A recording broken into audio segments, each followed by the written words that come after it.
کو تاسو د یو اهمي مسلې نه آګاه کوو. زموږ په سب ډیویژن بریکوټ کې د رسم و رواج چې کم حد ته رسیدلی دی، د هغې نه خلک ډیر زیات تنګ شوي دي او په دغه حواله باندې خلک ډیر په تشویش کې دی چې یاره دا رسم و رواج که داسې روان وي نو ژوند تیرول به ډیر ګران شي او دلته کې ودونه کول او بیا په خلکو غم راشي د هغې چې کم رسم و رواج روان دی او ورو ورو سیوا کیږي.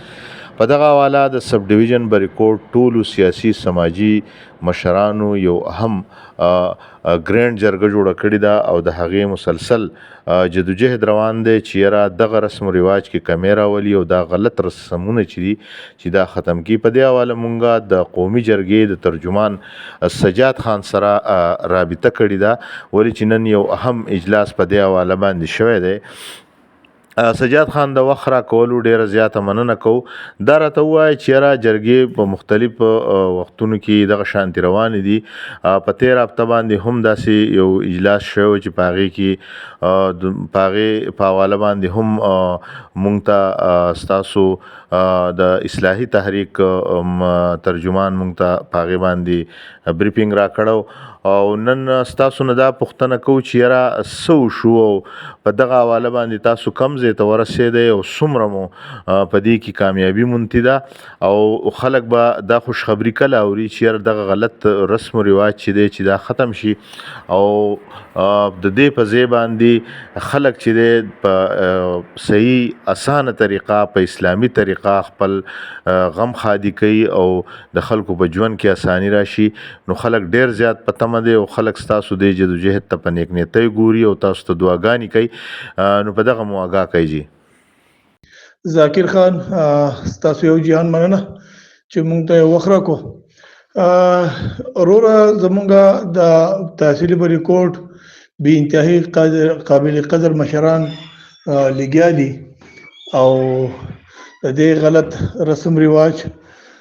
خلاف د هغو زمونږ تقریبا دا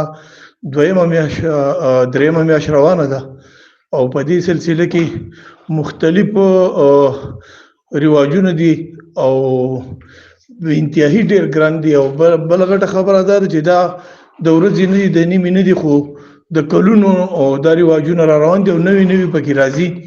د هغې د مخنیوي لپاره دا زمونږ تقریبا دریمه میاشت ده او ډیره زر د تقریبا زمونږ یو 2 نشسته پاتې دي. نو مونږ به انشاءالله د خپل قام ته هغه خوشخبري کوم چې دا هغه به مونږ سناوو چې کوم مونږ د مړي په هغه کې کوم غلط رواجونه دي په ودونو کې دي. نو بهرحال د هغې دا مشران ټول لګیا دي او هغه هر یو پیلو باندې د هغې غور کوي چې یاره داسې به مونږ یو اساني راولو. یو په دې معاشره کې دا ډېر غټ ګند دی. د دې د ختمولو دپاره به تقریبا ورځې نه چې کلونه لګي خو بهرحال مونږ جرګې مشران دا کوشش دی چې په 6 میاشتو کې به انشاءالله دا خبره مکمل کیږي او ډیره زر ده چې مونږ به قام ته راوځو او مونږ به د خپل بیانې چې کومه ده هغه به مونږ وړاندې کوو. نو په دې کې نن زمونږ میټینګ وشو د 2 سیشنه پاتې دي. انشاءالله بیا به مونږ راوځو او کلی په کلی به ګرځو او زمونږ سره به په دې کې د دې علاقې سپیندروبي کوم چې د صاحب جیداد خلک د هغو سره زمونږ یو میټینګ پاتې دی. بیا بل میټینګ چې کوم دی زمونږ چې څومره قابل قدر محترم امامان دي د جوماتونو او علما چې کوم دي د هغو سره زمونږ یو میټینګ پاتې دی او د هغې سره به میډیا والا هم زمونږ ملګري د تحصیلي بریکوټ زمونږ سره ډیره منډه کوي ډیره تړله کوي. زمونږ هر یو پروګرام هر یو خبره قام ته وړاندې کوي. نو انشاءالله ډیره زر ده چې پسنه سبا مونږ په دې کې کمی راولو او واقعي خبره ده زمونږ په معاشره کې نن واده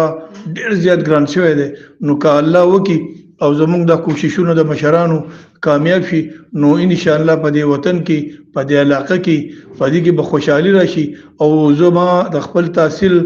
خپل میندو خویندو ټولو ته هم دا